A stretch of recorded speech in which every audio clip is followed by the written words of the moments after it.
Camp de Gouchouégou, au nord du Ghana. C'est dans ces cases que vivent recluses 70 femmes, toutes accusées de sorcellerie et rejetées par leur communauté. Parmi elles, Salamatou, arrivée ici il y a 10 ans. Quelqu'un est tombé malade et le village m'a désignée comme responsable. C'était quelqu'un qui avait des problèmes mentaux et qui est devenu fou. J'ai été frappée, sa famille a dit qu'il ne voulait plus jamais me revoir dans le village, que s'il me voyait encore ici, il me tuerait. C'était dur de quitter ma famille, j'ai beaucoup pleuré, et mes enfants aussi.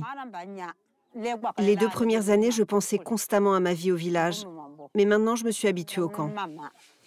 Si Salamatou a été séparé des siens, les enfants en bas âge sont nombreux dans le camp.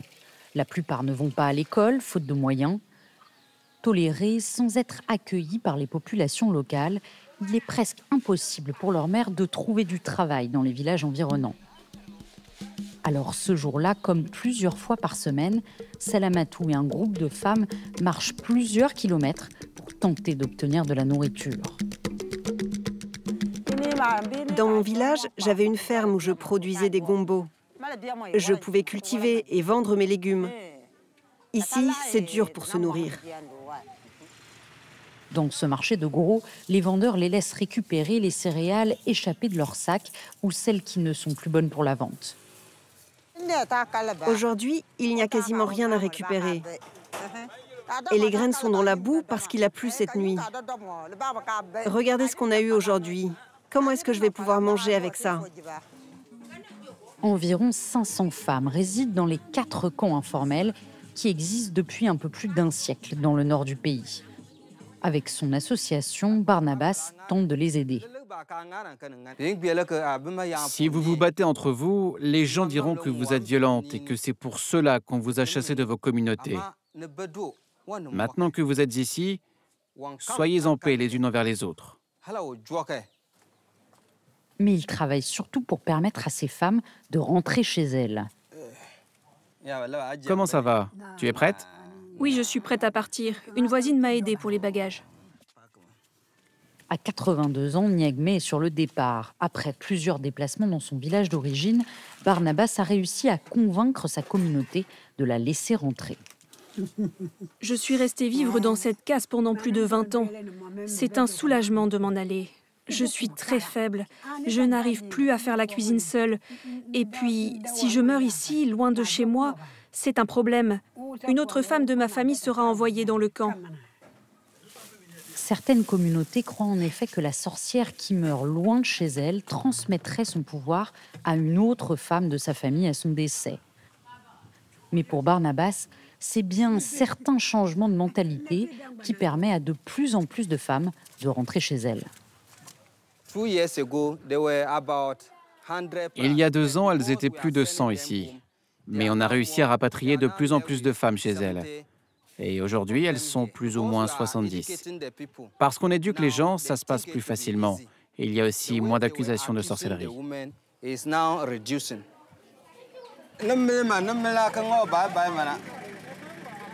Allez, c'est l'heure, on y va. Vous pouvez dire au revoir.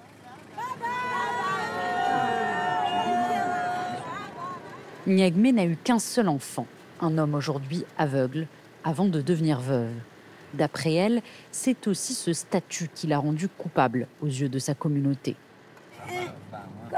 Ils m'ont accusée sans aucune raison. J'avais un frère qui prenait soin de moi, mais depuis qu'il est mort, je suis inutile à la communauté. Dans mon ethnie, si tu n'as pas ou peu d'enfants, on t'accuse toujours de quelque chose.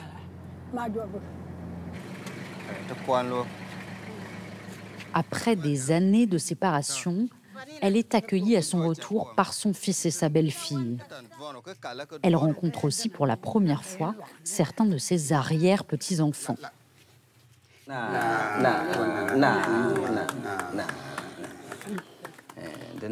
C'est un grand jour, le retour de votre mère.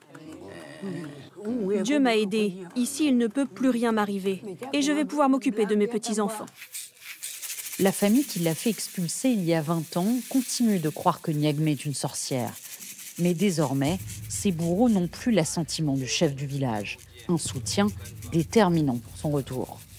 Quand je suis venu te voir au début, tu m'as dit d'attendre, de ne pas la ramener tout de suite. Ensuite, tu m'as dit que le village avait accepté son retour. Et aujourd'hui, en tant qu'aîné du village, je te la confie. Ce n'était pas bon pour elle de rester à Gouchouégou, elle était trop vieille. C'est pour ça qu'on a accepté son retour. C'est très bien, je te promets qu'il ne lui arrivera rien. Mais tous n'ont pas eu cette chance. Au Ghana, les accusations de sorcellerie peuvent tuer. Akwadente avait 90 ans quand elle a été prise pour cible par des dizaines de personnes de son village. 5 ans après, son fils témoigne. Ils sont venus et ont forcé ma mère à sortir de chez elle et l'ont amenée dans un lieu reculé. Là, ils lui ont demandé de confesser qu'elle était une sorcière, mais elle a refusé. Ils ont dit qu'ils la tueraient si elle ne se confessait pas. C'est là qu'ils ont commencé à l'attaquer, à la frapper. Une agression, puis un meurtre filmé et diffusé sur les réseaux sociaux.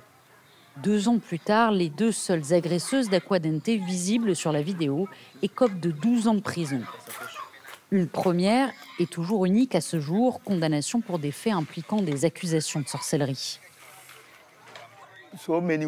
Il y a eu énormément de femmes qui ont été battues dans ce village. Ce n'était pas seulement notre mère, il y en a eu beaucoup. Mais quand il y a eu le procès, elles ont eu peur. Elles n'ont pas voulu dire qu'elles aussi avaient été battues. Elles avaient peur des villageois et qu'en révélant avoir été pris pour cible, elles soient de nouveau accusées plus tard. L'onde de choc provoquée par la mort de la nonagénaire, puis par le procès, place les accusations de sorcellerie au cœur du débat public. Le député Francis-Xavier Sossou porte alors une loi pour criminaliser les accusations de sorcellerie, qui prévoit aussi de compenser les victimes et de financer la réinsertion de celles qui vivent actuellement dans les camps. L'objectif est de cibler ces femmes et de les traiter de manière injuste. Cette situation doit changer, mais elle ne changera qu'avec un changement dans la loi. Nous n'allons pas vous priver de votre droit de croire ou non à la sorcellerie, car la liberté de penser est garantie par la Constitution. Cependant, la loi criminalise l'acte d'accuser une autre personne d'être une sorcière. La loi est votée par le Parlement en 2023, mais le président de l'époque, Nana Akufo-Addo, refuse de la signer, empêchant ainsi sa promulgation. Alors le combat continue pour le député Sossou, d'autant qu'à la faveur de l'alternance politique survenue aux élections de décembre 2024, le député a quitté les bancs de l'opposition pour rejoindre ceux de la majorité. Il participe ce 23 juillet à la journée commémorative des 5 ans de la mort d'Akwadente, organisée par un collectif d'associations. Les combats sociaux, nous ne les abandonnons pas. Si vous essayez que ça ne passe pas, il faut y retourner. Et on continuera d'essayer jusqu'à ce que le projet de loi soit adopté. Désormais, nous avons 9 membres du Parlement qui sont prêts à soutenir le projet de loi. Et nous avons déjà lancé le processus. Et en plus, comme nous avons le soutien de son Excellence le Président de la République et de la ministre du Genre, je suis sûr qu'avant la fin de l'année, nous aurons une loi contre les accusations de sorcellerie. Je suis très confiant. Un espoir renforcé par la présence à cet événement de la ministre du Genre, de l'Enfance et de la Protection sociale. C'est la première fois qu'un membre d'un gouvernement en place dénonce publiquement les accusations de sorcellerie. Aujourd'hui, nous nous réunissons pour commémorer cette perte tragique. Nous le faisons pour honorer sa mémoire, mais aussi pour nous confronter à la vérité gênante sur la violence qui continue de sévir dans nos communautés. Ce n'est pas seulement un problème régional, c'est une crise nationale qui demande une attention immédiate et durable. Mais le sujet reste sensible au Ghana, comme l'explique le président de la coalition contre les accusations de sorcellerie. Au Ghana, la croyance en la sorcellerie est très forte, en particulier dans les zones rurales et même dans les villes. Certains chefs y croient, certains policiers y croient, certains médecins y croient. Et si l'ancien président a refusé de signer, c'est aussi parce qu'il craignait qu'en faisant passer la loi, il perdrait les votes de ces gens-là. Alors les militants marchent de manière symbolique jusqu'au palais présidentiel pour interpeller l'actuel chef de l'État, John Mahama. Parmi eux, Salami, le fils d'Akwadente. Depuis la mort de sa mère, la coalition estime qu'au moins 7 autres femmes ont perdu la vie, lynchées dans des circonstances similaires. Aucun responsable n'a été traduit devant la justice. Je me sens reconnaissant pour ma mère. Ce que je vois aujourd'hui, ça me fait chaud au cœur. Justice doit être rendue. Si la justice est rendue, les jeunes auront peur. S'ils risquent des peines de prison, ils auront peur de commettre ce genre d'acte. La loi du député Sossou, si elle est mise en place, prévoit aussi à terme de fermer les camps de sorcières du nord du pays. L'espoir d'une vie meilleure et que justice soit rendue pour les milliers de femmes et d'enfants qui sont passés au prix d'une existence brisée.